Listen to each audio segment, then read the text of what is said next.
नमस्कार। खेत खजाना में आपका स्वागत है। आज 26 अक्टूबर है और दिन है मंगलवार। सरसों में सरकार ने बहुत दबाव बनाया। कल एक मीटिंग ली जिसके बारे में कल मैंने जिक्र किया था कि कल के हमारे डेली बुलेटिन में इसका विस्तार से चर्चा जो मीटिंग में हुई है उसको प्रकाशित किया जाएगा। समाचार को डेली बुलेटिन में हमने समाचार प्रकाशित किया है, लेकिन कुछ मीटिंग में हुआ नहीं। सिर्फ मीटिंग ही हुई और मीटिंग करके ही एक दबाव बनाने का प्रयास किया गया। सिर्फ ये कहा गया कि देखिए, उत्तर प्रदेश सरकार ने स्टॉक लिमिट की एक फॉर्मेट बना करके, एक पैटर्न बना करके लागू कर दिया है। आप सभी राज्यों को भी इस तरह से जल्द ये कदम उठाना चाहिए। बस इतनी सी बात की मीटिंग हुई और मीटिंग में कोई नई बात नहीं हुई। तो स्वागत है आप सबका फिर से खेत खजाना में, और आप इस चैनल को सब्सक्राइब कर लीजिए। सब्सक्राइब करने के साथ साथ बेल आइकॉन की घंटी जरूर दबाइए ताकि आपको हमारा हर वीडियो अपलोड होते ही सबसे पहले आपके मोबाइल पर मिले। शेयर और लाइक जैसे आप पहले करते हैं उसी ढंग से करते रहें। आपका बहुत बहुत आभार। डेली बुलेटिन की सदस्यता भी आप लेते रहें। उसमें बड़ी विस्तार से जानकारियां दी जाती हैं। सरसों की, जैसे मैं पहले बता चुका हूं कि सरसों में गिरावट लाने का, दरअसल सरसों कोई टारगेट नहीं है। टारगेट है सरसों का तेल, और यूपी चुनाव के कारण ये टारगेट बना हुआ है। इसके कारण सभी तेल तिलहन भारी दबाव में है, लेकिन सरसों की जो उपलब्धता है वो न्यूनतम है, कम से कम है। फसल आने में बहुत टाइम है, इसलिए अब सरसों की जो तेजी है उसको रोकना बहुत कठिन काम है। मैं बार बार निवेदन कर रहा हूं कि सरसों में रिकवरी वापस आएगी। सरसों में रिकवरी होगी। आज से ही रिकवरी शुरू हो गई। जयपुर का भाव 25 रुपये तेजी के साथ खुला। भरतपुर हालांकि स्थिर रहा, लेकिन सुबह सलोनी के जो भाव थे वो 100 रुपये प्लस खुले और बाद में दोपहर बाद में 50 रुपये की प्लस और हुआ, यानी 9250 रुपये तक सलोनी का भाव पहुंच गया है।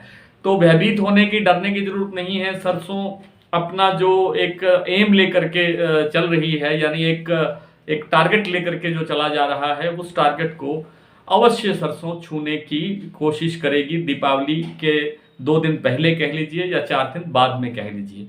बस इस अवधि का हमें और इंतजार करना है। उसके बाद सरसों की क्या दिशा बनती है वो समय की बात है। बात करते हैं कॉटन की।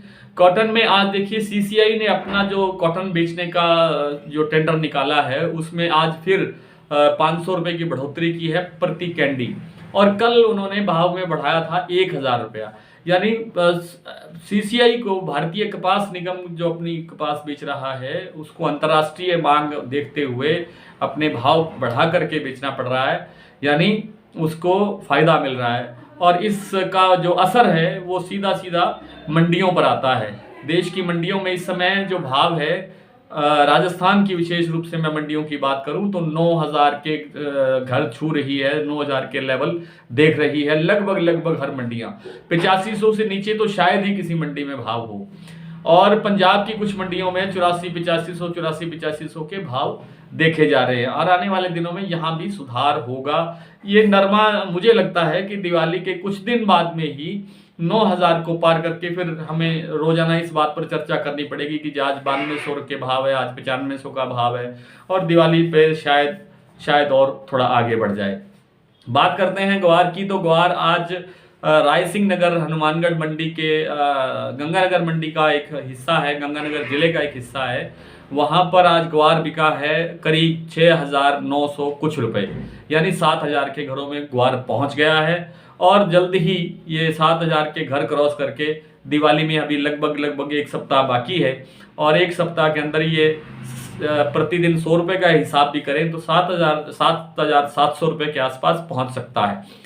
आइए बात करते हैं बासमती की। तो बासमती में कोई मंदा नहीं है, कहीं गिरावट नहीं है, कहीं कोई गुंजाइश नहीं है, क्योंकि अंतर्राष्ट्रीय बाजार में निर्यात मांग जो है हमारे भारतीय बासमती चावल की बहुत ज़्यादा है। और इसमें इसलिए ज़्यादा है क्योंकि 2 साल के अंदर जितना बासमती का और गैर बासमती चावल का निर्यात हुआ है, उसके चलते जो हमारे पास उपलब्धता थी, यानी जो कैरी फॉरवर्ड स्टॉक था, वो न्यूनतम हो गया, 0 हो गया है लगभग। और अब निर्यातकों के पास सामान उपलब्ध नहीं है, सामान देने के लिए नहीं है, इसलिए वो मिलर्स पे प्रेशर बना रहे हैं और मिलर्स मंडियों में परचेज कर रहे हैं। भाव अच्छा मिल रहा है। तो आइए कुछ मंडियों के भाव देखते हैं। आज सरसों का भाव भरतपुर में खुला है 8000 रुपये, कल वाला ही भाव है। और सलोनी के भाव सुबह मैंने बताया कि 9200 रुपये खुले थे, शाम तक 9250 रुपये और हो गए। सुबह पहले से ही 100 रुपये तेजी से खुला था। आइए दिल्ली का भाव देखते हैं। दिल्ली का भाव है सरसों का 8150, जयपुर का 8525 रुपये, यहाँ भी सुधार है। बूंदी में 7400, अलवर में 8000, निवई में 8300, टोंक में 8280, हापुड़ में 8050, दादरी में 8000 रुपये, हिंडौन में 8051 रुपये, आदमपुर 7560, बरवाला में 7650, गंगापुर सिटी में 8000, नागौर में 8000, सिरसा में 7200, गोलूवाला मंडी में 7461 और नौहर में आज सरसों बिकी है 7400 रुपये। नरमा बिका है एलनाबाद में 8672 रुपये, अनूपगढ़ में 9051 रुपये। ध्यान से सुनिए, अनूपगढ़ राजस्थान की गंगानगर जिले की मंडी है, 9051 रुपये।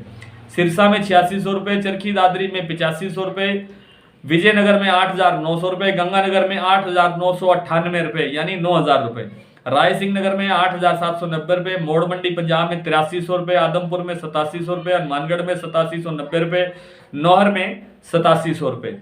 ग्वार आज आदमपुर में बिका है 6450 रुपये, सिरसा में 6200 रुपये, रायसिंह नगर में 6901 रुपये, गोलूवाला में 6386 रुपये और नौहर में 6550 रुपये। ये है भाव ग्वार के। और 1509 के भाव देखते हैं। मैनपुरी जो यूपी की मंडी है वहां पर आज 1509 का भाव खुला है 2600 रुपये, हाथरस में 3051 रुपये, नू मंडी में 2961 रुपये, झांसी उत्तर प्रदेश में 3000 रुपये, अमृतसर पंजाब 2950 रुपये, पिपारिया मंडी मध्य प्रदेश 2650 रुपये, नरेला में 3000 रुपये, बुलंदशहर में 2971 रुपये, खैर मंडी में 2961 रुपये, डिबई मंडी में 3001 रुपये, टोहाना में 3125 रुपये, सिरसा में 3051 रुपये। ये है 1509 के भाव। और अब मैं बता रहा हूँ आपको 1121 के भाव। नू मंडी में 3475 रुपये, बरवाला में 3625 रुपये, अमृतसर में 3600 रुपये, पिपारिया मंडी में 2830 रुपये, जंडालिया मंडी में 3550 रुपये, नरेला में 3562 रुपये और टोहाना में 3280 रुपये। 1718 का आज भाव नू मंडी में रहा है 3181 रुपये, बरवाला में 3295 रुपये, अमृतसर में 3380 रुपये, जंडालिया मंडी में 3370 रुपये, नरेला में 3311, खैर मंडी में 2911, कैथल में 3300 और टोहाना में 3190 रुपये। तो ये थे 17-18 भाव, 17-18 वैरायटी के भाव। कल फिर आपसे इसी तरह से मुलाकात होगी, तब तक के लिए नमस्कार।